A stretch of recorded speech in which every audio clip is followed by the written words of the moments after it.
ထဲမှာစုံတွေ့ရပြီးတော့ဘုရားသခင်ရဲ့ဝတ်ကိုပြုနိုင်ရတဲ့အခွင့်ပြီးတော့ဘုရားသခင်ရဲ့နှုတ်ကပတ်တော်ကိုကြားနာဖို့အခွင့်ရရှိတဲ့အတွက်ကြောင့်ဘုရားသခင်ရဲ့ဘုန်းကြီးပါစေအာမင်ဆိုတော့ကျွန်တော်အနေနဲ့ဒီနေ့ဝင်ငါလိုတဲ့ဒေသနာဟာကျွန်တော်တို့ဟေဘရဲအခန်းကြီး73ထဲကနေ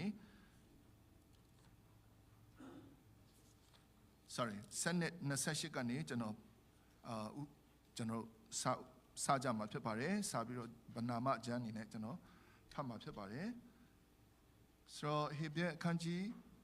28ထို့ကြောင့်ငါတို့သည်မလုံနိုင်သောနိုင်ငံကိုရသည်ဖြစ်၍ခန့်ညာကြောက်ရွံ့သောသဘောနှင့်ဘုရားသခင်ကိုလျောက်ပတ်စွာဝတ်ပြုနိုင်မည်အကြောင်းကျေးဇူးတော်ကိုဆွဲလန်းကြကုန်အံ့ငါတို့ဘုရားသခင်သည်လောင်တော်မူဖြစ်တော်မူ၏ကျမ်းချက်ဖတ်ကြားခြင်းအပြင်အလုံးပေါ်မှာဘုရားသခင်ကောင်းကြီးတက်ရောက်ပါစေကျွန်တော်ရှေ့ဦးစွာဒီဘုရားသခင်ရဲ့ကျေးဇူးတော်ကိုချီးမွမ်းပါတယ်တာဝန်ပေးတဲ့ဆရာတွေကိုလည်းအထူးကျေးဇူးတင်ပါတယ်ဒီလွန်ခဲ့တဲ့မှာ30ရက်မှာကျွန်တော်အနေနဲ့ဒီကိုစံတောင်းမင်းနဲ့ဒီမမူရမ်တို့ရဲ့ပွဲမှာလည်းမပါနိုင်ခဲ့တာလည်းရှိတယ်အဲ့ဒါအတွက်လည်းဒီကျွန်တော်မီဇူရီမှာသွားရောက်ပြီးတော့မှကျွန်တော်အမှုပြုခဲ့တဲ့အတွက်ကြောင့်ဖြစ်တယ်ဆိုရယ်ဟာပေါ့နော်ခေါင်းဆောင်တွေကိုလည်းပြီးတော့ထိုဒီရောင်းင်းလန်ဇာရှာလေဒါ newly wedded couple ကိုလည်းကျွန်တော်အနေနဲ့ဒါတောင်းပန်ချင်တာဖြစ်ပါတယ်ဆိုတော့နောက်တစ်ခုမှာတော့ကျွန်တော်အနေနဲ့ဆုတောင်းခံချက်လေးတင်ပြချင်တယ်ကျွန်တော်ရဲ့အိမ်ဘက်မှာကျွန်တော်ရဲ့ညီကနည်းနည်းလေးဘာပြောမလဲမိဘတွေမရှိတဲ့အခါမှာကြောင်6ချားဖြစ်ပြီးတော့မှဟိုဟာလေးဖြစ်ထားတယ်ဘာတွေလှုပ်ထားတယ်လဲဆိုရင်နည်းနည်းကြမ်းပြင်တော့မှသူကဘာတွေကြောင်6ချားဖြစ်တယ်ပြောတယ်ဘာလဲ6ပေးတယ်လို့ပြောတယ်ဆိုတော့ဘာဖြစ်တာလဲမသိဘူးเนาะနည်းနည်းကြမ်းပြင်တော့မှမင်းနည်းနည်းရှို့ထားတယ်လို့ပြောရမလားညှိထားတယ်အဲ့လိုပုံစံလေးတွေတွေ့ရတယ်ဆိုတော့အဲ့ဒါကြောင့်အမေနဲ့အဖေကတပတ်ခါဆိုရင်ပြန်ကြမှာဖြစ်ပါတယ်ဘာဖြစ်ပြောကျွန်တော်ဆူတောင်းခြင်းအဖြစ်ပဲသူ့မှာဒီနောက်ဆက်တဲ့အရာတွေလည်းကျွန်တော်ဘုရားသခင်ဖေရှားပေးဖို့အတွက်ကျွန်တော်ဆူတောင်းခြင်းအဖြစ်ပဲကူညီကြပါလို့ကျွန်တော်အနေနဲ့ဆူတောင်းတင်ပြခံချက်တင်ပြလိုပါတယ်ဆိုတော့တစ်ဆက်တည်းမှာကျွန်တော်အနေနဲ့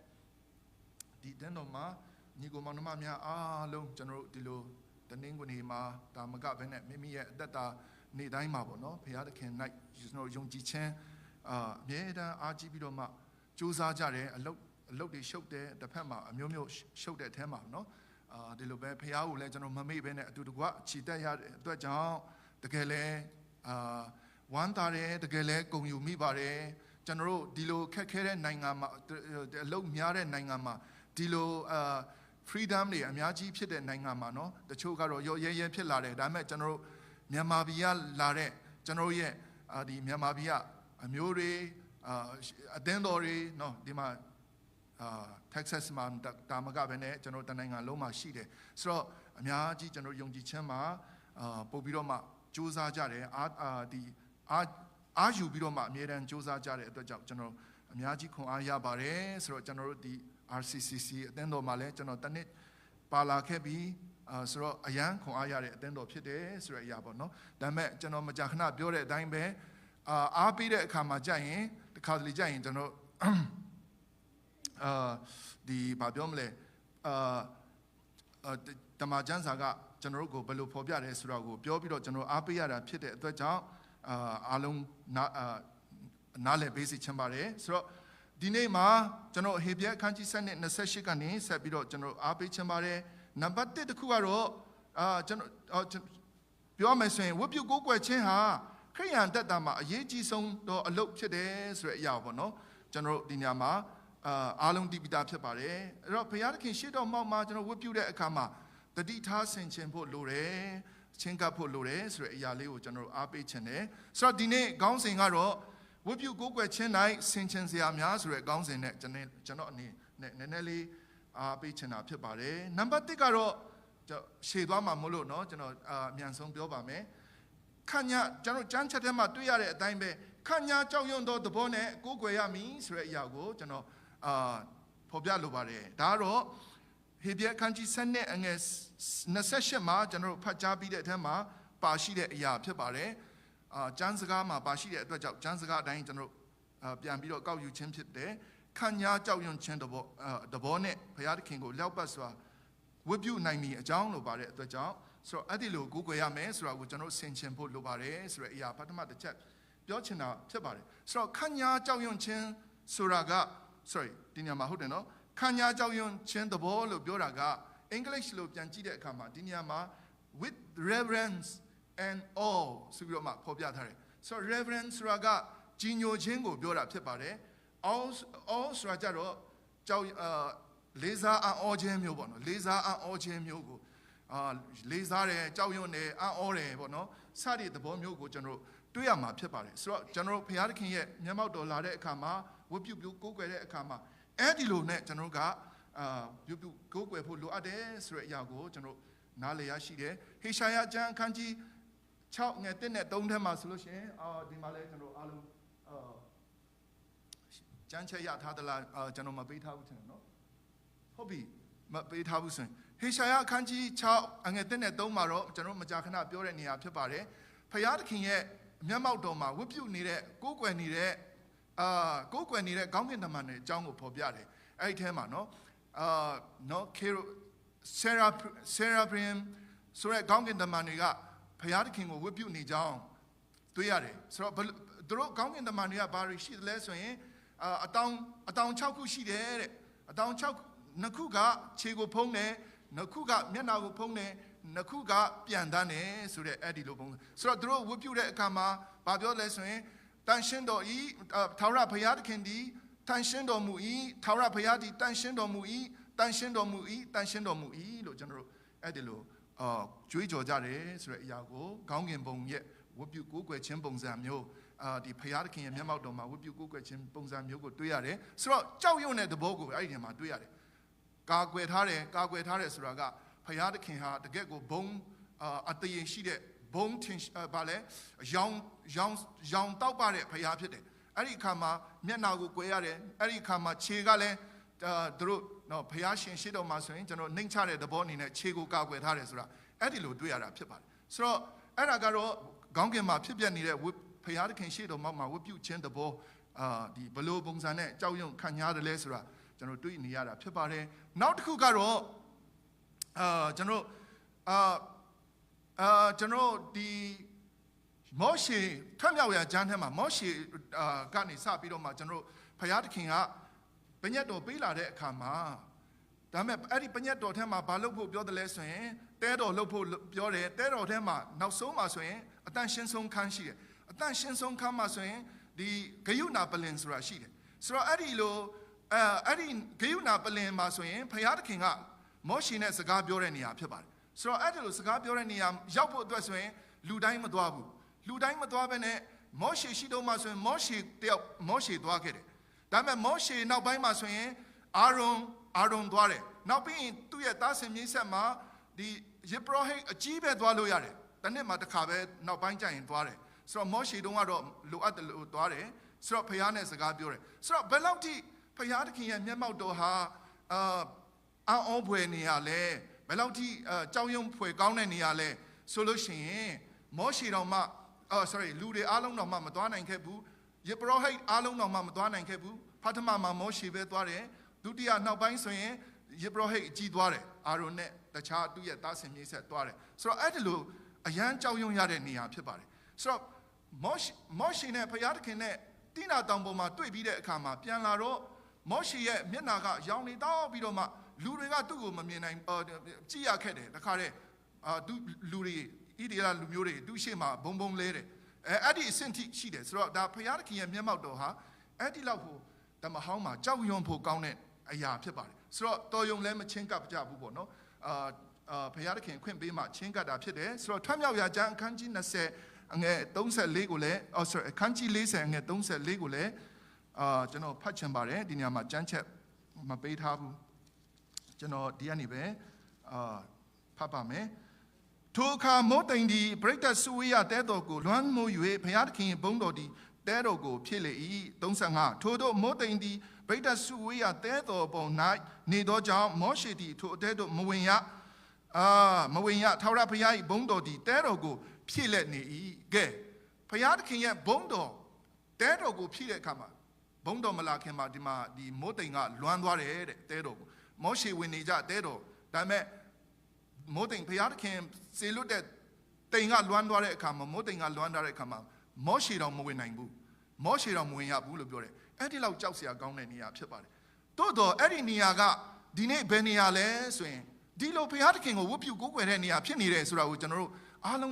းနားလည်ဖို့လိုပါတယ်မောရှေခက်ဝင်ခဲ့တဲ့နေရာတခါတလေတားဆီးခံရတဲ့နေရာလူတိုင်းမဝင်ရတဲ့နေရာမောရှေတုန်းကမောရှေတယောက်တည်းဝင်တဲ့နေရ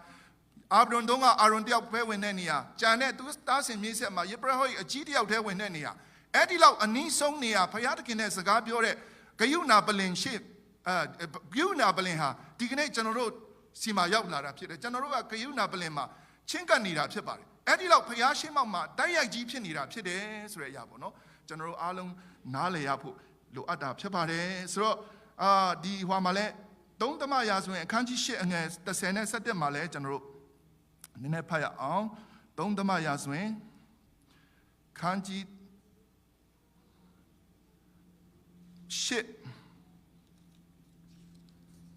830နဲ့17မှာလဲကျွန်တော်ဖတ်ပါမယ်ယေဘရဟိတ်တို့ဒီတန်ရှင်းရာဌာနတော်ထဲတို့ကထွက်တော်အခါထာဝရဘုရားဤအိမ်တော်ဒီမိုးတိမ်နှင့်ပြည့်၏ထို့သောထာဝရဘုရားဤအိမ်တော်ဒီဘုန်းတော်နှင့်ပြည့်လက်မိုးတိမ်တော်နှင့်ကြောင့်ယေဘရဟိတ်တို့ဒီအမှုတော်ဆောင်ရန်ရပ်မနေနိုင်ကြဒီမှာယေဘရဟိတ်ဒီကဘုရားသခင်ရဲ့အမှုတော်ကိုဆောင်တယ်ဒါပေမဲ့လည်းဘုရားသခင်ရဲ့ဘုန်းတော်ဒီမှာမိုးတိမ်ကဘုရားသခင်ရဲ့အိမ်တော်ကိုဖြည့်တယ်ပြီးတဲ့မှာဘုရားသခင်ရဲ့ဘုန်းတော်အဲ့ဒီမှာရှိတဲ့အခါမှာနဲ့ပြည့်တဲ့အခါမှာမိုးတိမ်ကြောင့်ဘုရားသခင်ရဲ့ဘုန်းတော်ကဒီဟွာကိုအိမ်ကိုဖြည့်တဲ့အခါမှာယေဘရဟိတ်တွေတော့မှအလုံးမလုံးနိုင်ဘူးတဲ့တခါတည်းဘာတွေဖြစ်သွားလဲရှုပ်ရှက်ခတ်မလားဘင်းချင်းကပ်လို့မရတာပေါ့နော်အဲ့ဆိုတော့မလုံးလို့မရဘူးအဲ့ဒီလောက်ထိကြောက်စရာကောင်းတဲ့တမဟောင်းကအခြေအနေကဒီဘုရားသခင်ရဲ့ဒီမျက်မှောက်တော်ဆိုတာအဲ့ဒီလောက်ထိကြောက်ရွံ့စရာကောင်းတဲ့ခဲ့တဲ့နေရာဖြစ်ပါတယ်ဘုရားအမှုတော်ဆောင်တော်မှလိုချင်တယ်လို့ချင်းကပ်လို့မရခဲ့တဲ့မျက်မှောက်တော်ဖြစ်ပါတယ်အဲ့ဒီမျက်မှောက်တော်ကဒီကနေ့ကျွန်တော်တို့ရောက်နေတာဖြစ်ပါတယ်ဒါကြောင့်ကျွန်တော်တို့အများကြီး respect လုပ်ဖို့လိုအပ်တယ်ဆိုတဲ့အရာကိုကျွန်တော်အားပေးချင်တာဖြစ်ပါတယ်ဆိုတော့ကျွန်တော်အဲ့ဒါကြောင့်ဘုရားကျောင်းထဲမှာကျွန်တော်ရောက်လာတဲ့အခါမှာအားလုံးကဘုရားကျောင်းကိုဒီဝတ်ပြုလို့ပြောလို့ရှိရင်ကျွန်တော်ကိုယ်ကွယ်ချင်းဆိုတာကတော့ဘုရားကျောင်းမှာပဲ limit တော့မဟုတ်ဘူးကျွန်တော်မကြာခဏပြောတဲ့စကားရှိတယ်အားလုံးဆရာတွေလည်းပြောတဲ့စကားရှိတယ်ဝတ်ပြုကိုယ်ကွယ်ချင်းဆိုတာဘုရားကျောင်းထဲမှာပဲ limit တော့မဟုတ်တော့ညာလဲဒါကလည်းကျမ်းစာကဖော်ပြတဲ့အရန်ရေးကြီးတဲ့ဝတ်ပြုကိုယ်ကွယ်ချင်းဖြစ်တယ်တမတက်မှာဝတ်ပြုကိုယ်ကွယ်ချင်းဆိုပြီးတော့မှယုံကြည်သူတွေစုစည်းပြီးတော့မှဒီလိုကိုယ်ကွယ်လာတာကဘုရားရဲ့တမန်ကျမ်းစာဖော်ပြတဲ့အရာဖြစ်ပါတယ်အရန်အရေးကြီးတဲ့အရာဖြစ်တယ်ဆိုတော့ကျွန်တော်မျက်မှောက်တော်ရောက်နေတယ်အဲ့ဒီလိုမျက်မှောက်တော်ရောက်တဲ့အခါမှာကျွန်တော်ကကြောင်ရွံ့ခန့်ညာကြောင်ရွံ့တော်သဘောခုနပြောတဲ့ကြီးညိုလေးစားပြီးတော့မှဒီအော်တဲ့သဘောနဲ့ကျွန်တော်ကဝတ်ပြုကိုးကွယ်နေရမှာဖြစ်ပါတယ်ဆိုတဲ့အရာကိုပြောချင်ပါတယ်ဒါကြောင့်တခါလေကျတော့ကျွန်တော်ကဘုရားကျောင်းရောက်တဲ့အခါမှာဗာပြောမလဲတခါလေကျတော့ကျွန်တော်နောက်ဆက်ချင်းခံရတယ်စာတန်ကအမြဲတမ်းနောက်ဆက်တယ်နော်ကျွန်တော်လူသားတွေထဲမှာအမြဲတမ်းနောက်ဆက်တယ်ဘုရားကျောင်းမှာပဲဖြစ်ဖြစ်အိမ်မှာပဲဖြစ်ဖြစ်ဝတ်ပြုကိုးကွယ်တဲ့အခါမှာလည်းနောက်ဆက်တတ်တယ်ကျွန်တော်ရောက်တယ်လေကျွန်တော်အိမ်ဖက်မှာကျွန်တော်ရဲ့မိသားစုထဲမှာလည်းကျွန်တော်ရဲ့ညီကနည်းနည်းကျမ်းမာရေးချူချလာတဲ့အခါမှာဆိုရင်ဝတ်ပြုမယ်ဆူတောင်းမယ်ဆိုရင်တော့ထွက်သွားပြီဆိုတော့ဘာပြောချင်တာလဲဆိုရင်ဒါနောက်ဆက်ချင်းဖြစ်တယ်နောက်ဆက်ချင်းအဲ့ဒီလိုပဲစုံစမ်းနောက်ဆက်ချင်းတခြားပုံစံနဲ့ကျွန်တော်တို့ထဲမှာလည်းရှိနေတတ်တယ်အဲ့ဒါတွေကဘာလဲဆိုရင်ကျွန်တော်ထဲမှာတခါလေမလိုအပ်ပဲနဲ့ဖုန်းပုတ်တာတို့ဖုန်းကင်တာတို့နော်ဘာညာကြည့်တာအဲ့ဒါတွေကတကယ်တမ်းကျွန်တော်ဖျားမျက်မှောက်တော်မှာဘာလုပ်တာလဲဆိုရင်ဖျားကိုကျွန်တော်ချစ်ကြောက်ယူတွေမှုယော့နေတာဖြစ်ပါတယ်ယော့ကြနေတာဖြစ်တယ်ဆိုတော့ဒါကိုကျွန်တော်အများကြီးဆင်ခြင်ရမှာဖြစ်ပါတယ်နောက်ဘောလုံးပွဲပဲဖြစ်ဖြစ်လက်ဝဲပွဲပဲဖြစ်ဖြစ်ပေါ့နော်ဘာပဲဒီတခြားဘာပဲရေးကြီးနေပေါ့နော်ကျွန်တော်ဖုန်းကိုရှောင်ထားဖို့လိုအပ်တယ်လို့ကျွန်တော်အားပေးခြင်းနဲ့ကျွန်တော်ဘူတောင်မှာဆိုရတဲ့ကြောင့်ဖျားเจ้าမှာတခါတည်းတိုင်ထဲမှာဝတ်ပြုခြင်းတွင်ဖုန်းပိတ်ထားရမည်ဆိုပြီးတော့ကတ်ထားတယ်ဖုန်းပိတ်ထားရမည်ဆိုတော့ဖုန်းပိတ်ထားတယ်ဘယ်လိုပိတ်ထားတယ်လဲတော့မသိဘူး silent mode ပဲထားသလားဘာလဲတော့မသိဘူး ဒါပေမဲ့နည်းနည်းပါးပါးဖောက်တဲ့လူတော့ရှိမှာပေါ့ပြောချင်တာလူအများကြီးနဲ့ဖြစ်လာတဲ့အခါမှာတယောက်တလေတော့ခက်မယ်ဒါပေမဲ့ဘာလို့ဆင်ခြင်စရာဖြစ်တယ်ဆိုတဲ့အရာကိုတော့ကျွန်တော်အများကြီးတွေ့ရပါတယ်ဆိုတော့နေရာတကာတွေ့ရတဲ့ဟာမဟုတ်လို့ကျွန်တော်ပြောတာဖြစ်ပါတယ်တခါလေကြာရင်ဖုန်းခေါ်တော့မှကျွန်တော်ကအရေးကြီးတရေးရှင်ရေးဖုန်းခေါ်မှကျွန်တော် pick up လုပ်တာကိုလည်းတီကောင်းတီးလိမ့်မယ်ဟိုဒီနေ့ကဟိုနေရာမှာဘာဆိုတာเนาะကျွန်တော်တွားကူဖို့ပါဖို့အဲ့လိုဟာတွေကြိုတင်တိထိုင်တော့တမျိုးပေါ့အခါလေးဘာမှမဟုတ်တဲ့ဘာလဲဟို scam call လာဘာလဲမသိဘူးအဲ့လိုဟာတွေလည်းဝင်လာတာရှိတယ်ဒါပေမဲ့နောက်ဝက်ပြုတ်ပြီးမှ pick up လုပ်လို့ရတယ်เนาะဆိုတော့ဒါမျိုးလေးလည်းကျွန်တော်တတိထားဖို့ဖြစ်ပါတယ်ဆိုတဲ့အရာဘာလို့လဲဆိုရင်ကျွန်တော်ကဓမ္မတဆိုပါစို့အိမ်ဖြူတော်ကျွန်တော်တို့ရောက်နေတယ်ဓမ္မတရှေ့မှာကျွန်တော်ရောက်တဲ့အခါမှာသူကကျွန်တော်တို့ကိုစကားပြောနေတယ်ကျွန်တော်တို့ကဖုန်းပုတ်နေတယ်ရမလားမရဘူးအဲ့ဒီထက်အရေးကြီးတဲ့နေရာဖြစ်ပါတယ်ကျွန်တော်တို့ရဲ့ဝတ်ပြုခြင်းကိုးကွယ်ခြင်းဒါကြောင့်ကျွန်တော်ဆင်ခြင်ဖို့လိုအပ်ပါတယ်ပြီးတော့ကျွန်တော်တို့ကတခါလေကြာရင်သားသမီးတွေကိုကျွန်တော်ဖုန်းပေးပြီးတော့မှငြိမ်သွားအောင်ပေါ့လေအဲ့လိုလုပ်တာလည်းရှိတယ်ဒါဘူတောင်မှာလည်းကျွန်တော်ဘုရားကျောင်းမှာတခါတလေအဲ့လိုမြင်တယ်နော်တယောက်တလေကတော့တားကိုထိန်းရခဲ့တဲ့အတွက်ကိုယ့်အနားမှာရှိစေခြင်းတဲ့အတွက်ဖုန်းပေးလိုက်တယ်ဆိုတော့အဲ့လိုဖုန်းပေးတဲ့အခါမှာကျွန်တော်တခုကဘာလဲဆိုရင်ကျွန်တော်တို့အနေနဲ့သူ့ကိုကောင်းမတင်ပေးနိုင်တဲ့သဘောမျိုးဖြစ်သွားတယ်ဘာလို့ဝတ်ပြုမှာ तू ကဖုန်းကင်လို့ရပါလားဆိုတော့သူ့စိတ်ထဲမှာဖြစ်သွားမယ်လေမဟုတ်လားဆိုတော့ဒါလေးလည်းနည်းနည်းဘလို့ပုံစံနဲ့တခြားပုံစံလဲဆင်ပြေတယ်လဲပေါ့နော်အဲ့ဒါလဲဆင်ခြင်စရာတော့ဖြစ်ပါတယ်ဒါပေမဲ့အမြဲတမ်းကြီးမှာတော့တခါတလေတော့လဲအဲ့ဒီပုံစံလဲကလေးတွေကိုချော့ရတာလဲရှိပါတယ်ဒါပေမဲ့ဆင်ခြင်စရာမို့လို့ကျွန်တော်လဲဒီအားပေးချင်တာဖြစ်ပါတယ်ဆိုတဲ့အရာပေါ့နော်ဆိုတော့နောက်တစ်ခုပြန်ပြောပါမယ်ဒါကတော့ဒါကြောက်ရွံ့ခံရသောသဘောအဖြစ်ခံရကြောက်ရွံ့သောသဘောအဖြစ်ကိုယ်ကွယ်ဖို့ဖြစ်တယ်ဒါကိုဆင်ခြင်ရမှာဖြစ်ပါတယ်ဆိုတဲ့အရာကို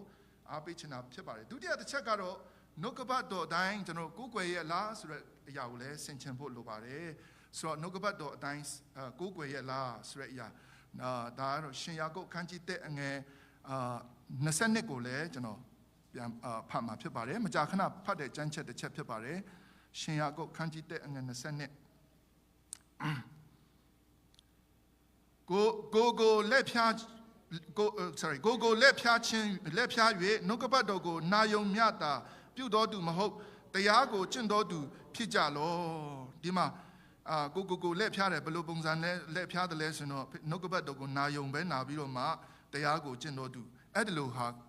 လူဟာတရားကိုမကျင့်တော်သူ sorry တရားကိုမကျင့်တဲ့သူပေါ့နော်အဲ့ဒါကကိုနာဒီလက်ဖြားတဲ့သူဖြစ်တယ်လို့ပြောချင်တာဖြစ်ပါတယ်ဆိုတော့အဲ့ဒီလိုမဖြစ်ဖို့အတွက်ကြိုးစားရမယ်တရားကိုလည်းကျင့်ရမယ်လို့ကျွန်တော်ဖော်ပြတာတွေ့ရတယ်တစ်ခါလေကျတော့ကျွန်တော်ကကျွန်တော်ကနှုတ်ကပတ်တော်ကိုကြားနာဖြစ်တယ်ဒါပေမဲ့ကျင့်တဲ့အပိုင်းမှာလိုက်လျှောက်မှုပိုင်းမှာအားနည်းတတ်တာလည်းရှိပါတယ်နှစ်သမယာဆိုရင်အခန်းကြီး6ငယ်6နဲ့9ထဲမှာကျွန်တော်ဒီနှုတ်ကပတ်တော်ကဇလန်လေးတစ်ခုကိုပြောရအောင်အဲ့ဒါကတော့နှစ်သမယာဆိုရင်အခန်းကြီး6အငယ်6နဲ့9ထဲမှာရှိတဲ့အရာဖြစ်ပါတယ်အဲ့ဒီနှစ်သမယာဆိုရင်အခန်းကြီး6ထဲကဘာအကြောင်းလဲဆိုရင်ရှောလမုန်ကသူ့ရဲ့ဒါဝိဒ်က sorry ဟုတ်တယ်ဒါဝိဒ်ကသူကဒီပဋိညာဉ်တက်တာကိုသူ့ရဲ့ယေရုရှလင်သူကယေရုရှလင်ကိုတိုက်ပွဲဝင်ထားတယ်အောင်ထားတယ်ယေရုရှလင်ကိုသူမြို့တော်ဖြစ်နေတယ်အဲ့ဒီခါမှာဖျားသခင်ရဲ့ဗိမ္မာဒီတဲတော်ဒီပဋိညာဉ်တက်တာကိုသူ့ရဲ့ယေရုရှလင်ထဲတွင်းချင်တဲ့အခါမှာအဲ့ဒီပဋိညာဉ်တက်တာကဘယ်အိမ်မှာရှိတယ်လဲဆိုရင်အဘိနဒတ်အိမ်မှာရှိတယ်တဲ့အဲ့ဒါကဒီဘာလာမြို့ထဲမှာဒီယူဒပြည်ထဲမှာပဲဆိုတော့အဲ့ဒီထဲကနေသူကနေသွားယူတဲ့အခါမှာအဲ့ဒီလိုယူတဲ့အခါကျတော့ဘာလာအဲ့ဒီအဘိနဒတ်ရဲ့သား2ယောက်ရှိတယ်ဩဇာနဲ့ဟိုကအဟိဩဆိုတာနော်ဩဇာနဲ့အဟိဩဆိုတာ2ယောက်ရှိတယ်အဲ့ဒီ2ယောက်ကလဲနဲ့တန်ပြီးတော့မှအဲ့ဒီပဋိညာဉ်တက်တာကိုယူသွားတယ်ဒီယေရုရှလင်ကိုတည်သွားတယ်ဒါပေမဲ့လည်းလမ်းမှာဘာဖြစ်တယ်လဲဆိုရင်ဒီဘာတွေကြောင့်လဲလမ်းမဖြောင်ဖြူးလို့လားကြောက်ခဲများလို့လားကြောက်ပိုးလို့လားတော့မသိဘူးနာခုံကောက်တလင်းမှာတဲ့နာခုံဆိုတဲ့နေရာကောက်တလင်းမှာတစ်တာကလှုပ်ရှားတဲ့အတွက်ကြောင့်အဲ့ဒီမှာတည်တဲ့ညီကိုတယောက်တည်းကဩဇာဆိုတဲ့လူကအကိုဖြစ်လောက်တယ် သူကပဋိညာဉ်တစ်တာကိုလက်နဲ့သွားထိန်းလိုက်တယ်ထိန်းပြီးတော့ကင်လိုက်တဲ့အတွက်ကြောင့်ဘုရားသခင်အမျက်ထွက်ပြီးတော့မှသူ့ကိုတရားစီရင်တဲ့အတွက်ကြောင့်အဲ့ဒီနေရာမှာပဲလဲနာမှာပဲသူတည်သွားရတယ်ဆိုတာရှိပါတယ်ဆိုတော့ဩဇာကမကောင်းဘူးလားဆိုရင်ကောင်းတယ်သူ့ရဲ့စိတ်ဓာတ်ကလည်းအမှုတော်အတွက်သူအကျိုးစားမယ်ဆိုတဲ့ဘုရားအတွက်သူဟာကျိုးစားတယ်ဆိုတဲ့စိတ်နဲ့ကျိုးစားတယ်မှန်တယ်ဒါပေမဲ့ဘာရှိတယ်လဲဆိုရင်ဒီပဋိညာဉ်တက်တာကိုကနော်ဘုရားတတ်မှတ်ထားတဲ့ဒီလေဝိအမျိုးတွေအဲ့ဒီအမျိုးတွေကပဲဒီဘုရားတတ်မှတ်ထားတဲ့ပုံကိုယ်တွေကပဲထိခွင့်ရှိတယ်။ကြံတဲ့လူတွေမထိခွင့်မရှိဘူး။ဆိုတော့ထိခွင့်မရှိတဲ့အရာကိုသူကဟိုဘိနတတာကသွားထိလိုက်တဲ့အခါမှာဒါဘုရားရဲ့တန်ခတ်ခြင်းခံရတာဖြစ်ပါတယ်ဆိုတဲ့အရာကိုကျွန်တော်တွေ့ရတယ်။ဆိုတော့ဒီနေရာမှာဘာပြောချင်တာလဲဆိုရင်ခါလေးကျရင်ကျွန်တော်တို့ကဘုရားရဲ့အမှုတော်မှာ good intention ရှိတယ် good intention ဆိုစိတ်တဘောအရန်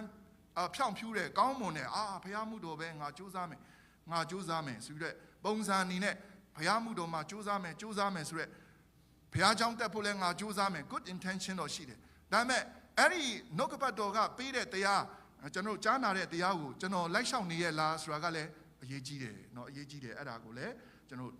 ဆင်ခြင်ခွန်အားယူရပါတယ်ဘာလို့လဲဆိုရင်အဲ့ဒီဩဇာက तू ကတော့စိတ်ကတော့အယံမှန်တယ်ဘာလဲဘုရားအတွက် तू စိတ်ဇောเนาะစေတနာဘုရားအတွက်စိတ်အားထက်သန်မှုမှန်တယ်တို့တော်ညာလဲတရားကိုမလိုက်နာတဲ့အခါမှာပညတ်ကိုမလိုက်နာတဲ့အခါမှာသူ့မှာဒုက္ခရောက်ရဒီအသက်ဆုံးခဲ့ရတယ်ဆိုတော့ဒီနေ့မှာလဲကျွန်တော်တို့ကဘုရားရဲ့တွင်တင်ချက်အတိုင်းကျွန်တော်ဟာဝတ်ပြုကိုးကွယ်နေရဲ့လားဆိုတဲ့ဟာပေါ့နော်တွင်တင်ချက်ဆိုတာကအခုကျွန်တော်နေ့စဉ်မှာကြားနာနေတဲ့အရာတွေလည်းဖြစ်ပါတယ်တမန်ကျမ်းစာကကျွန်တော်ထုံနှုတ်ပြီးတော့တွင်တင်တဲ့ခံယူတဲ့အရာတွေဖြစ်ပါတယ်တမန်ကျမ်းစာဖတ်ယူတဲ့အခါမှာကျွန်တော်ကြားတဲ့အရာတွေဖြစ်ပါတယ်သိရတဲ့အရာတွေဖြစ်ပါတယ်ဆိုတော့အဲ့ဒါလဲဒုတိယတစ်ချက်အနေနဲ့အားပေးခြင်းနဲ့ဆိုတော့တတိယတစ်ချက်အနေနဲ့တော့ကျွန်တော်ဘာအားပေးခြင်းလဲဆိုရင်ကျွန်တော်ခုနတော့ဘာလဲဆိုနှုတ်ကပတ်တော်အတိုင်းကျွန်တော်ကိုးကွယ်နေရသလားဆိုတာဖြစ်ပါတယ်တတိယတစ်ချက်ကတော့မှန်ကန်ကျွန်တော်ကိုးကွယ်နေရသလားဆိုတာဆင်ခြင်ဖို့လိုပါတယ်မှန်ကန်ကိုးကွယ်နေရလားဆိုတာကိုဆင်ခြင်ဖို့လိုပါတယ်အဲ့ဒါကတော့ကျွန်တော်တို့ယောဟန်ခန်းကြီး4:24မှာဖတ်ရအောင်ကျွန်တော်အားလုံးမကြာခဏဖတ်တဲ့ကျမ်းချက်ဖြစ်ပါတယ်ဖတ်ရအောင်ဘုရားသခင်သည်နာဝိညာဉ်ဖြစ်တော်မူဘုရားသခင်ကိုကိုးကွယ်တော်သူသည်နာဝိညာဉ်နဲ့၎င်းသစ္စာနဲ့၎င်းကိုးကွယ်ရမည်ဟုမိန့်တော်မူ၏ဒါကသခင်ယေရှုမိန့်မာခဲ့တဲ့စကားဖြစ်ပါတယ်ဆိုတော့နာဝိညာဉ်နဲ့၎င်းတဲ့နော်သစ္စာနဲ့၎င်းကိုးကွယ်ရမယ်ဆိုပြီးတော့မှမိန့်မာခဲ့တယ်ဒီနေရာကနာဝိညာဉ်ဆိုတာပါလဲဆိုရင်တော့ကျွန်တော်ရဲ့ဒီဘုရားသခင်ကိုစိတ်နဲ့ပဲကိုးကွယ်လို့မရဘူးစိတ်နဲ့ပဲကိုးကွယ်လို့ဒီတကယ်ဝိညာဉ်သဘောနဲ့ကိုးကွယ်ရမယ်ဆိုတဲ့အရာကိုဝိညာဉ်ပါလက်ကိုးကွယ်ရမယ်ဆိုတဲ့အရာကိုဖော်ပြတာဖြစ်ပါတယ်ဆိုတော့ကျွန်တော်ယာကုပ်ခန်းကြီး2:26မှာဆိုရင်ဗာပြောလဲဝိညာဉ်မပါတော့ကိုယ်ခန္ဓာဒီအသေးဖြစ်တယ်တဲ့ဆိုတော့ကျွန်တော်တို့ကလည်းဘုရားရှင်မျက်မှောက်တော်လာတဲ့အခါမှာဝိညာဉ်သဘောအနေနဲ့အမြဲတမ်းမိမိကိုယ်ဆန်းစစ်ပြီးတော့မှငါ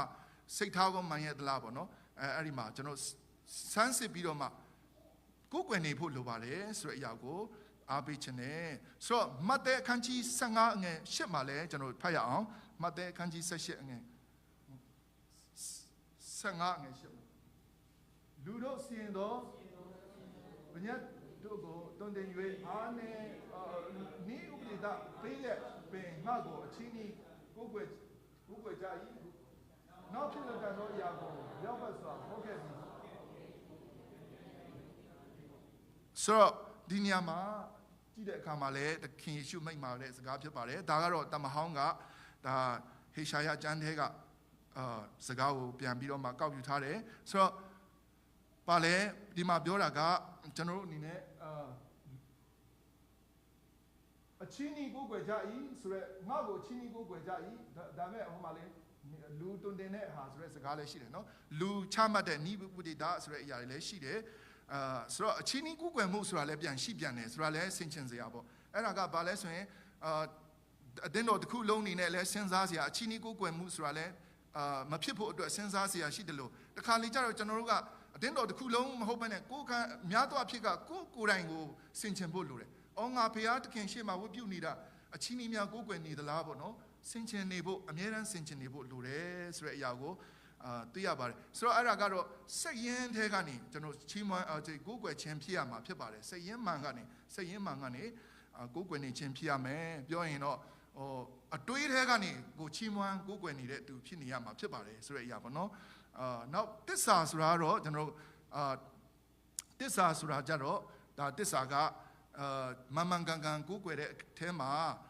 တစ္ဆာရှိကိုယ်ကွယ်ဖို့လဲလိုတယ်ဆိုတဲ့အရာကိုအားပေးခြင်းနဲ့တခါလေကြာရင်ဘုရားသခင်ကိုကိုယ်ကွယ်တဲ့အခါမှာကျွန်တော်တစ္ဆာပြက်လက်ရှိသလားတစ္ဆာကျွန်တော်အမြဲတမ်းတည်နေသလားဆိုတာပေါ့နော်အဲ့ဒါလေးလဲကျွန်တော်ဆင်ခြင်ဖို့ဖြစ်ပါတယ်ဆိုတော့ကျွန်တော်ဒီနေ့မှာဒီ sermon တစ်ခုကိုကြည့်တဲ့အခါမှာကျွန်တော်တို့ကိုယ်ကွယ်ခြင်းကိုမိခွန်း၃ခုမေးပြီးတော့မှမိခွန်း၃ခုမေးပြီးတော့မှစစ်ဆေးဖို့လိုအပ်တယ်တဲ့နံပါတ်1တစ်ခုကကျွန်တော်ဟာဒီခုနပြောတဲ့ကျွန်တော်ကဘာလဲကျွန်တော်ဟာတစ္ဆာနဲ့ကိုယ်ကွယ်နေသလားဆိုတာကိုလည်းဒါစစ်ဆေးဖို့ဖြစ်ပါတယ်တဲ့တစ္ဆာတကယ်တစ္ဆာရှိသလားမနေ့ဖြန်တစ်မျိုးတစ်ပတ်ခါတစ်မျိုးတနင်္ဂနွေရောက်တစ်မျိုးအဲ့လိုဖြစ်နေသလားတစ္ဆာမိရှိတဲ့နေရာတိုင်းမှာတစ္ဆာနဲ့ကိုယ်ကွယ်နေသလားပေါ့နော်အဲ့ဒါကိုကျွန်တော်ကစစ်ဆေးဖို့ဖြစ်ပါတယ်နောက်တစ်ခုကတော့ကျွန်တော်ဟာ selfishly ပေါ့နော် am I worshiping selfishly ကျွန်တော်ဟာမိမိရဲ့ဘာလဲစိတ်တကူကောင်းဆန်တဲ့စိတ်မိမိရယူလို့စိတ်အတ္တစိတ်နဲ့ပဲကိုးကွယ်နေလားဩဘုရားသခင်ကငါကိုးကွယ်တာတော့ငါရဖို့ငါစားဖို့ငါကောင်းစားဖို့အတ္တစိတ်နဲ့ပဲဖြစ်နေသလားဒါဆိုရင်တော့ဒါလည်းဒီစစ်ဆေးစရာဖြစ်တယ်ပေါ့နော်နောက်တစ်ခုကတော့ am I worshiping missionally လို့ပြောတယ် missionally ဆိုတာတော့ကျွန်တော်ကိုးကွယ်နေတာဟာကျွန်တော်ဆက်ပြီးတော့မှအလင်းသက်တွေဖြစ်ဖို့ဖြစ်နေသလားဆိုတာလည်းပြန်ပြီးတော့မှစစ်ဆေးဖို့လိုတယ်ကျွန်တော်အသင်းတော်အနေနဲ့တော်တော်ကောင်းကျွန်တော်တယောက်တည်းအနေနဲ့တော်တော်ကောင်းစစ်ဆေးတဲ့အခါမှာကျွန်တော်ကိုးကွယ်နေတာဟာပုံသက်တွေဖြစ်ဖို့ဖြစ်သလားဆိုတော့အဲ့ဒီမှာဆရာကြီးTim Keller ဆိုတဲ့ဆရာကြီးကဘယ်လိုပြောတယ်လဲဆိုရင်တော့အဲ့ဒီစာထဲမှာကျွန်တော်ကြည့်လိုက်တာဘယ်လိုပြောတယ်လဲဆိုရင်တော့ကျွန်တော်တို့ကိုဘုရားသခင်ခေါ်ထားတာဟာတဲ့ခေါ်ထားတာဟာကိုးကွယ်ဖို့မဟုတ်ဘူးတဲ့ဆက်ပြီးတော့ဘုရားသခင်ကိုချီးမွမ်းခြင်းကြော်ညာ declare praises ပေါ့နော်ပြီးပြောရင်တနည်းအားဖြင့်ပြောရင်နှုတ်ကပတ်တော်ဧဝံဂေလိတရားဝင်ကနေဖို့ဖြစ်တယ်ဆိုတဲ့သဘောမျိုးကိုသူပြောနေတာဖြစ်ပါတယ်ဆိုတော့ဝတ်ပြုဖို့ပဲမဟုတ်ဘဲနဲ့မိမိထဲကနေလည်းပြန်ပြီးတော့ outpost နော်ထွက်ကုန်ရှိဖို့ protest ရှိဖို့အတွက်ဖြစ်တယ်ဆိုတဲ့အရာကိုပြောနေတာဖြစ်ပါတယ်ဆိုတော့အဲ့ဒါကြောင့်ကျွန်တော်တို့ကကိုးကွယ်ခြင်းလာတဲ့အခါမှာမိမိဒီတကူတယောက်တည်းဘုရားသခင်ကိုချီးမွမ်းတယ်အဖွဲ့နဲ့ချီးမွမ်းတယ်ဒါလည်းအရေးကြီးပါတယ်ပြီးတော့တခါလေကြတော့ကျွန်တော်ဒီအလက်တွေယူပြီးတော့မှမဟုတ်လို့ရှင်မွေ့လျော်စွာပေါ့နော်တခြင်းတွေတိုက်ပြီးတော့မှချီးမွမ်းတယ်ဒါတွေလည်းအရေးကြီးတာဖြစ်ပါတယ်ဆိုတော့ချီးမွမ်းခြင်းဒီလည်းဒါကျွန်တော်အနေနဲ့ကိုးကွယ်တဲ့အခါမှာတခါဘုရားသခင်ချီးမွမ်းခြင်းဟာဘုရားအကြောင်းကိုထုတ်ဖော်ပြောကြားခြင်းကြော်ညာခြင်းဖြစ်တယ်ဆိုတဲ့အရာလေးကိုသိရတယ်ဆိုတော့အဲ့ဒီလိုပဲမကဘဲနဲ့မိမိရဲ့ကိုးကွယ်ခြင်းကနှုတ်ကပတ်တော်ဒီဧဝံဂေလိတရားဆက်လက်ပြီးတော့မှကျွန်တော်အထက်ကနေထွက်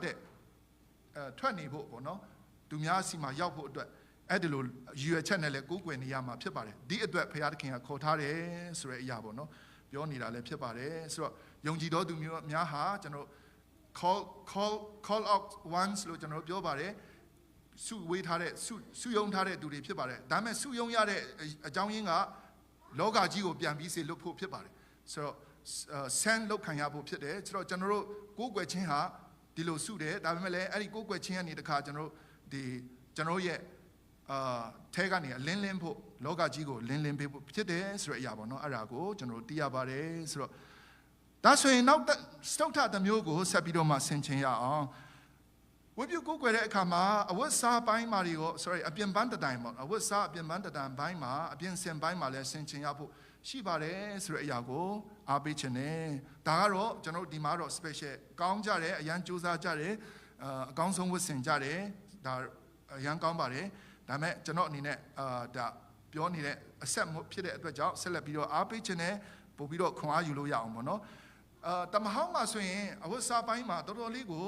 ဘုရားသခင်ကတတ်မှတ်ခဲ့တယ်သူ့ရဲ့လူတွေဘာမွေးရဘူးဆိုတာ ယေဘရဟိတ်တွေဘာမိုးရဘူးလဲဆိုရင်ပုံမှန်ဟာတွေမိုးရဘူးသူတို့ကယေဘရဟိတ်ကဒီဘရဟိတ်ဝတ်ရှိတယ်အဲ့ဒါကတော့ထွတ်မြောက်ရာ40မှာ73နဲ့14တွေမှာလည်းကျွန်တော်တွေ့ရမှာဖြစ်ပါတယ်ပြီးတော့မှအခြားလူတွေကကျွန်တော်ဣတိလလူမျိုးတွေအခြားလူတွေကဘာတွေဝတ်ရမိုးရဘူးလဲဆိုရင်နူနာဆွဲတဲ့အဝတ်လို့ဖော်ပြထားတယ်နူနာဆွဲတဲ့အဝတ်ဆိုတာကနူနာလူတယောက်ကနူနာဖြစ်တာပဲဖြစ်ဖြစ်နူနာမဖြစ်တာပဲဖြစ်ဖြစ်နည်းနည်းအင်ဂျီတွေအယောင်တွေမကောင်းတော့ဘူးเนาะဖောက်ဦးတွေဆွဲအဲ့ဒီဟာကဖောက်ဦးလို့ဒီခါတော့ကျွန်တော်တို့အဲ့ဒါလို့ပြောလို့ရတယ်ဆိုတော့အဲ့ဒါလို့ဖြစ်တဲ့ဟာတွေဆိုရင်မဝတ်ဘူးအဲ့ဒါကိုယေဘရဟိတ်ကိုတွားပြခိုင်းတယ်ယေဘရဟိတ်မှာ9ရက်ထားတယ်9ရက်ထားပြီးတော့ဒါကို9ရက်နောက်မှာဒီဟိုမဖြစ်ဘူးဆိုရင်ဆက်လက်ပြီးတော့မှနူနာဒီဆွဲနေတဲ့အရာဆက်ပြီးတော့ပွားတယ်ဆိုရင်ဒီကောင်ကိုလွန်ပစ်လိုက်ရတယ်မိရှို့လိုက်ရတယ်နောက်ပြီးရင်9ရက်မှာဘာမှမဖြစ်ဘူးအဲ့ဒီခါမှာတခါယေဘရဟိတ်ကဆေးစိမ်လိုက်တယ်ဆေးစိမ်ပြီးတော့မှ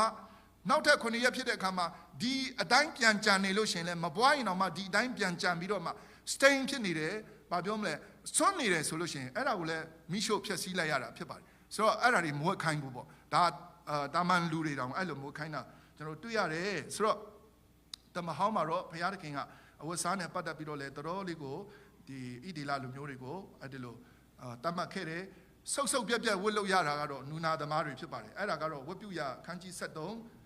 ခန်းကြီး73 4နဲ့45မှာခုနဟာတွေလည်း73 49နဲ့59ထဲမှာပါတာဖြစ်ပါတယ်တိုးတော်တမတက်မှာကကျွန်တော်ဘာပြောလာတယ်လဲကျွန်တော်ဝတ်စားနဲ့ပတ်သက်ပြီးတော့မှတစ်တိမောသေအခန်းကြီး9ကိုကျွန်တော်ဖတ်ရအောင်တစ်တိမောသေအခန်းကြီး9ကဲဖတ်ရအောင်ထိုနည်းသူမိမတို့ဒီจิตတော်စပင်ရွှေတစားကြောက်ပလဲအဖိုးထိုက်တော်အဝတ်နဲ့ကိုမစင်ပဲရှက်ကြောက်ခြင်းအင်းဒီဆောက်ခြင်းအဖြစ်ရောက်ပတ်သောအဝတ်နဲ့၎င်းဒါကရုပ်တည်လေးနဲ့ချင်းကိုဝန်ခံပြုစုသောမိမဆင်ခြင်းဒီအတိုင်းကောင်းသောအခြင်းနဲ့၎င်းကိုသစ္စာစင်ခြင်းကငါလိုရှိ၏ဒီကျမ်းချက်မှာတော့ကျွန်တော်အပြင်ပန်းတန်ထက်ဘာပြောမလဲဒီအပြင်ပန်းတန်ဝတ်စားခြင်းထက်ရွှေတွေဆင်ခြင်းထက်ကျွန်တော်ကအကျင့်ကောင်းဆင်ဖို့အဲ့ဒါကိုအားပေးထားတာတွေ့ရပါတယ်ဒါပေမဲ့အဝတ်ဆိုတဲ့စကားလုံးတွေအဲ့ဒါတွေ့ရတဲ့အကြောင်းကျွန်တော်ပြောခြင်းဖြစ်ပါတယ်ဆိုတော့တစ်ပေတရုအခန်းကြီး3အငယ်3နဲ့4မှာကြတော့ဒါကဒီမှာလဲအဲ့ဒီလိုပဲအပြင်ပန်းတန်ကိုအားမပေးထားဘူးစိတ်နှလုံးတစားဆင်ခြင်းကိုဖော်ပြထားတာတွေ့ရပါတယ်ဆိုတော့ရောမအခန်းကြီး14 73ကိုဖတ်ရအောင်ရောမအခန်းကြီး14 73ကိုဖတ်ရအောင်ဒီမှာမပါဘူးတင်တယ်ကျွန်တော်ဒီကနေဖတ်ပါမယ်ရောမအခန်းကြီး14 73ထို့ကြောင့်ငါတို့ဒီယခုမှစ၍အချင်းချင်းမစစ်ကြောမစီရင်ပဲနေကြကုန်အညီအကိုချင်းထိမိ၍လဲเสียအခွင့်မာယွန်းเสียအခွင့်မရှိစေသောအကြောင်းတာ၍စီရင်ကြကုန်အဆိုတော့ဒီညမှာညီအကိုချင်းထိမိ၍လဲเสียအခွင့်မာယွန်းเสียအခွင့်မရှိစေမီအကြောင်းလို့ပြောတာဖြစ်တဲ့အတွက်ကြောင့်ကျွန်တော်တို့ကယုံကြည်သူတယောက်မှန်လို့ရှိရင်ဝတ်စားလဲကောင်းဝတ်စားဖို့လိုတယ်အထူးသဖြင့်ဒီနေ့ကဘုရားကျောင်းမှာဝတ်ပြုခြင်းအကြောင်းတွေကိုကျွန်တော်ပြောတာဖြစ်တဲ့အတွက်ဝတ်ပြုခြင်းမှာလည်းအကောင်းဆုံးဒီတင့်လျော်တဲ့ဝတ်စားပေါ့နော်မျက်စိမှာအေးပြီးတော့မှသူများကိုအနောက်ရှက်မရှိတဲ့အဝတ်စားတွေကျွန်တော်ဝတ်စားဖို့ဖြစ်ပါတယ်ဆိုတဲ့အရာကိုအားပေးခြင်းနဲ့ကျွန်တော်အဲ့လိုမဟုတ်ဘူးဆိုရင်သူများဘာပြောမလဲအတူထွာလေးတွေဖြစ်လာတဲ့အခါမှာဘာဖြစ်တယ်လဲသူများမျက်စိတွေကိုယ့်ပုံမှာရောက်တဲ့အခါမှာဝတ်ပြုခြင်းမှာသူ့ကိုနောက်ဆက်ပေးနေတာဖြစ်ပါတယ်ဆိုတော့ဒီစုံစမ်းနောက်ဆက်ခြင်းဖြစ်လာတယ်ဆိုတဲ့အရာပေါ့နော်အဲ့ဒါသူ့ကိုလည်းစုံစမ်းနောက်ဆက်ခြင်းခံရတယ်လို့ကိုယ်တိုင်ကစုံစမ်းနောက်ဆက်မှုဖြစ်နေတဲ့အရာရဲ့တရေခံဖြစ်သွားမှာဖြစ်ပါတယ်ဆိုတော့အဲ့ဒါကိုလည်းကျွန်တော်ဆင်ခြင်ဖို့ဖြစ်တယ်ဆိုတော့တစ်ကောရိန္သုခန်းကြီး7ဟိုမှာကျွန်တော်ကြည့်ရအောင်တစ်ကောရိန္သုခန်းကြီး7:4မှာလည်းဖတ်ရအောင်ဒါကတော့ခေါင်းနေအကြောင်းခေါင်းပိုင်းအကြောင်းကိုကျွန်တော်တွေ့ရပါတယ်ကဲဖတ်ရအောင်တစ်ကောရိန္သုခန်းကြီး7:4တွေ့ထားတယ်နောက်ကြားမိဒီကမိမိကောင်းကိုဖုံးရဲ့ဆုတောင်းတော်၎င်းပရောဖက်ပြုတော်၎င်းမိမိကောင်းအလေးကိုရှုတ်ချ၏ဆိုတော့14မှာလည်းဖတ်ရအောင်14ယောက်ျားသည်ရှေ့သောစပင်ရှိလေရှက်ွယ်သောအကြောင်းဖြစ်သည်ကိုသင်တို့အား ပဂတိတရားပင်ဆုံးမသွန်သင်သည်မဟုတ်လောဆိုတော့ကျွန်တော်ကယောက်ျားနဲ့ပတ်သက်ပြီးတော့ prophet ပြုချင်းစုတောင်းချင်းဆိုတာဝတ်ပြုတဲ့နေရာကိုပြောတာဖြစ်ပါတယ်ဆိုတော့အဲ့ဒါကြောင့်ယောက်ျားတွေကဘာလုပ်ရမလဲဆိုရင်ဒီမှာပြောတဲ့အရာဆိုရင်14ရဆိုရင်စပင်တိုးရမယ်ပြီးရင်4ရဆိုရင်ကျွန်တော်ကစပင်ကိုဝတ်ပြုတဲ့အခါမှာမဖုံးရဘူးเนาะမဖုံးရဘူးအဲ့ဒါကိုကျွန်တော်ဆင်ခြင်ဖို့ဖြစ်ပါတယ်ဆိုတော့အဲ့ဒါလေးကိုဆင်ခြင်နိုင်ဖို့အတွက်အားပေးချင်ပါတယ်ဒါဖခင်သခင်ရှေ့မှောက်မှာကျွန်တော်ဖခင်သခင်တမန်ကျမ်းစာကဘယ်လိုပြောရင်အဲ့ဒီလိုကျွန်တော်နားထောင်ရမှာဖြစ်တဲ့အတွက်ကြောင့်ပြောနေတာဖြစ်ပါတယ်ဖွင့်ပြပေးနေတာဖြစ်ပါတယ်နောက်ဒါဆိုရင်မိန်းမအကြောင်းတွေမိန်းမတွေအကြောင်းကိုဒါတစ်ကောရင်ခန်းကြီး7အငယ်9ကိုဖတ်မယ်မိန်းမဒီကမိမိကောင်းကိုမဖုံးပဲဆုတောင်းတော်၎င်းပရောဖက်ပြုတော်၎င်းမိမိအတရေကိုရှုတ်ချ၏ဆိုတော့နောက်တစ်ခုက73ခြင်းနဲ့โอเคနောက်တစ်ခုက73မိမဒီခေါင်းကိုမဖုံးပဲလေဘုရားသခင်ကိုဆုတောင်းနေလျောက်ပတ်ဒီမလျောက်ပတ်ဒီကိုတင်လို့အလိုလျောက်စီရင်ကြလောဆိုတော့ဒီညမှာကြည့်တဲ့အခါမှာအမျိုးသမီးတွေကိုလည်းပြောထားတယ်လေဆိုလို့ရှိရင်ဘုရားသခင်ရဲ့ဝတ်ကိုပြုတဲ့အခါမှာ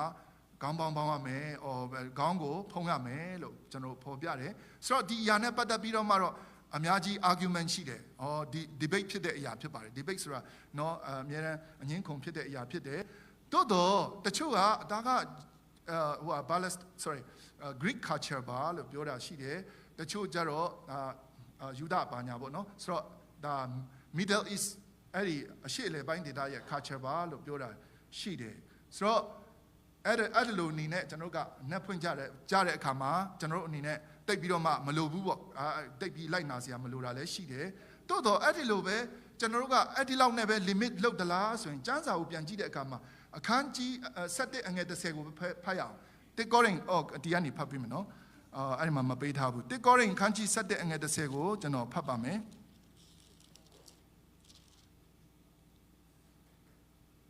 အငယ်10sorry ဟုတ်တယ်10ထို့ကြောင့်ခေါင်းကင်တမန်များကိုထောက်၍မိမသည်မိမိခေါင်းကိုဖုံးရမည်ကျွန်တော်တို့ Jewish culture လောက်ပြောတယ်ဆိုရင်ခေါင်းကင်တမန်နဲ့နိုင်စရာမရှိဘူးတဲ့ဒါဟာ universal law ဖြစ်တယ်လို့ပြောထားတယ် interpret လုပ်တဲ့လူတွေအများကြီးอ่ะเนาะ universal law မိန်းကလေးတွေအားလုံးအတွက်ဖြစ်တယ် universal law ဖြစ်တယ်ငါတို့တချို့တမျိုးအတွက်အဲ့ဒီ Greek လူမျိုးတွေအတွက်ပဲဆိုရင်တော့ခေါင်းကင်တမန်တီခေါင်းကင်တီရောက်အောင်ပုံပြပြီးတော့မှပုံနိုင်ပြီးတော့မှပြောပြစရာအကြောင်းမရှိဘူးတဲ့ဒါကြောင့်ကျွန်တော်တို့ကျမ်းစာကိုကောင်းကောင်းပြန်ဆင်ခြင်မယ်ဆိုရင်ဒါလည်းအရေးကြီးတဲ့အရာတော့ဖြစ်တယ်ဒါပေမဲ့ဒီကနေ့ကကျွန်တော်တို့အထူးသဖြင့်ဘယ်လိုပုံစံနဲ့များသောအဖြစ်ကျွန်တော်ခွန်အားယူပြီးတော့လိုက်လျှောက်တယ်လဲဆိုလို့ရှိရင်ကောင်းကောင်းမိမိဖះเจ้าမလာခင်မှာဖះเจ้าစပင်ကိုကောင်းကောင်းတတ်ရလုပ်မယ်အဲ့လိုပုံစံနဲ့ကျွန်တော်တို့ကပြင်ဆင်ပြီးတော့မှဒီဝတ်ပြုကိုးကွယ်ဖို့ဆိုရပုံစံကိုအထူးသဖြင့်ကျွန်တော်တို့ကခွန်အားယူကြတာဖြစ်ပါတယ်ဒါလည်းကောင်းပါတယ်ဆိုတော့ကျွန်တော်တို့ယောက်ျားလေးတွေအနေနဲ့မိန်းကလေးတွေကို sorry လို့ပြောချင်တာကတော့ယောက်ျားလေးတွေအတွက်တော့လွယ်တယ်စပင်တူညက်ပါခေါင်းမဖုံးနဲ့ဆိုတော့အဆင်ပြေတယ်လေဒါပေမဲ့မိန်းကလေးတွေအတွက်ကတော့ဘာဖြစ်နေတယ်လဲဆိုရင်တော့ခေါင်းမဖုံးနဲ့ဆိုတဲ့အခါကျတော့နည်းနည်းတော့ခက်တယ်နော်ခက်တယ်ဒီခက်ဒီခါတွေနဲ့ခက်တယ်ဒါပေမဲ့ပြောချင်တာအဲ့ဒါကြောင့်လဲမိန်းကလေးတွေကို sorry လို့ပြောစရာရှိတယ်တမန်ကျမ်းစာထဲမှာရှိတဲ့အတွက်ကြောင့်ဖော်ပြရတာဖြစ်တယ်တိုးတော့ဒီနေ့အားလုံးကတော့ဒီ culture မှာဘာဖြစ်လာတယ်လဲဆိုရင်များသောအဖြစ်ကတော့အိန္ဒိယတွေအဆင်ပြေတယ် Middle East တွေအဆင်ပြေတယ်ကျွန်တော်ဘူတာအောင်မှာလဲဆရာတပါးကဒီဟာကိုဟောပေးတဲ့အခါမှာကျွန်တော်မြို့မအတင်းတော်မှာအပြိုမလေးတွေစပြီးတော့မှခေါင်းပေါင်းတယ်အဲ့ဒီဆရာဆိုတော့အဲ့ဒီဆရာရှိတဲ့အခါမှာတော့ဆင်ပြေနေတာပဲဒါပေမဲ့နောက်ဆရာဖြစ်လာလို့ရှင်သူတို့လည်းမလုံနိုင်တော့ဘူးဘာလို့လဲဆိုရင်ဒီအားလုံးကဒီခေတ်ဒီခါမှာရှေ့တိုင်းနောက်တိုင်းမှာခေါင်းပေါင်းကိုတိတ်မသုံးတော့တဲ့အတွက်ကြောင့်လည်းဖြစ်တယ်ဆိုတော့ဘာပဲပြောဒီအရာကကဲတင်ချင်းနဲ့တော့မပတ်သက်တာဖြစ်တဲ့အတွက်ကြောင့်ဘာမှတော့အရန်ကြီးကျွန်တော်တို့ကဲတင်ချင်းဆုံးရှုံးမယ်ဆိုပြီးတော့မှစိုးရိမ်စရာတော့မရှိဘူးဒါပေမဲ့တနေ့တစ်ချိန်ကောင်းကင်ရောက်သွားလို့ခမရဘာလို့ကျမ်းစာထဲမှာပါရက်နဲ့မပေါင်းခဲ့တယ်လဲလို့မေးခဲ့ရင်တာဝန်ယူပါတော့လို့ဒါတော့ပြောချင်တယ်ဟုတ်တယ်မလားဟုတ်တယ်နော်ကျွန်တော်တို့ဘာမှပြောလို့မရဘူးလေဒါပဲအားပေးချင်တယ်ဆိုတော့အဲ့ဒါလေးတော့ရှိတယ်ကျမ်းစာထဲမှာတော့အဲ့လိုရှိတယ်လို့ဖော်ပြပေးချင်တာပဲဖြစ်ပါတယ်ပေါ့နော်โอเคဆိုတော့ဒီနေ့ကျွန်တော်တို့အနေနဲ့ကျွန်တော်အနေနဲ့အဓိကအားပေးချင်တဲ့အကြောင်းရင်းကတော့ဒီနေ့ဖခင်သခင်ကိုဝတ်ပြုကိုးကွယ်ခြင်း၌ ဆင်ခြင်စရာများဆိုတဲ့ခေါင်းစဉ်နဲ့အားပေးတာဖြစ်ပါတယ်နံပါတ်1မှာတော့ဘုရားသခင်ရဲ့ကိုဝတ်ပြုကိုယ်ွယ်တဲ့အခါမှာချစ်ကြောက်ယုံကြည်ခြင်း ချစ်ကြောက်ခန့်ညာကြောက်ရွံ့ခြင်းအားဖြင့်ကျွန်တော်ကိုယ်ွယ်ရပါမယ်ခန့်ညာကြောက်ရွံ့ခြင်းဆိုတာအဲ့ဒီမှာကြီးညိုခြင်းနဲ့လေးစားအောင်ခြင်းမျိုးနဲ့ကိုယ်ွယ်ရပါမှာဖြစ်ပါတယ်ဆိုပြီးတော့ဖော်ပြသွားပါတယ်ဒုတိယတစ်ချက်မှာတော့နှုတ်ကပတ်တော်အတိုင်းကိုယ်ွယ်ယုံကြည်ရမှာဖြစ်ပါတယ်ဆိုတာကိုကျွန်တော်ဖော်ပြသွားပါတယ်တတိယတစ်ချက်မှာတော့မှန်မှန်ကန်ကန်ကိုယ်ွယ်နေဖို့လိုပါတယ်စိတ်ရင်းမှန်နဲ့နောက်ပြီးရင်တစ္ဆာနဲ့ကိုယ်ွယ်နေဖို့ဖြစ်ပါတယ်ဆိုတဲ့အရာကိုဖော်ပြသွားတာဖြစ်ပါတယ်စတုတ္ထတစ်ချက်မှာတော့အပြင်ဆင်ပိုင်းမှာနော်ခန္ဓာကိုယ်ပိုင်းမှာကျမ်းစာတဲ့တမတစ်ထဲမှာဘယ်လိုဖော်ပြတယ်လဲဆိုရင်ဝတ်စားတဲ့အပိုင်းမှာလည်းတတရရတော့ရှိဖို့လိုတယ်တိုးတော့နှလုံးသားကအတိကပြင်ဆင်ဖို့ဖြစ်တယ်တိုးတော့ညာလဲခေါင်းနဲ့ပတ်သက်ပြီးတော့မှယောက်ျားလေးကဘယ်လိုမိန်းကလေးကဘယ်လိုဆိုတဲ့ဝတ်ပြုခြင်းမှာလိုက်နာရမယ့်အရာလေးတွေကျမ်းစာမှာဖော်ပြတယ်ဆိုတဲ့အရာကိုဖော်ပြသွားတာဖြစ်ပါတယ်ဆိုတော့ဒီနေ့နှုတ်ကပတ်တော်ကြားနာခြင်းအဖြစ်အားလုံးပေါ်မှာဝိညာဉ်ခွန်အားအတိတ်ရရှိပြီးတော့မှအကောင်းကြီးတွေခံစားနိုင်ကြပါစေလို့ဒီတင်ပဲနှုတ်ကပတ်တော်ဝင်ကားခြင်းကိုရန်နာလိုက်ပါတယ်အားလုံးပေါ်ဖျားရှင်ကောင်းကြီးပေးပါစေအာမင်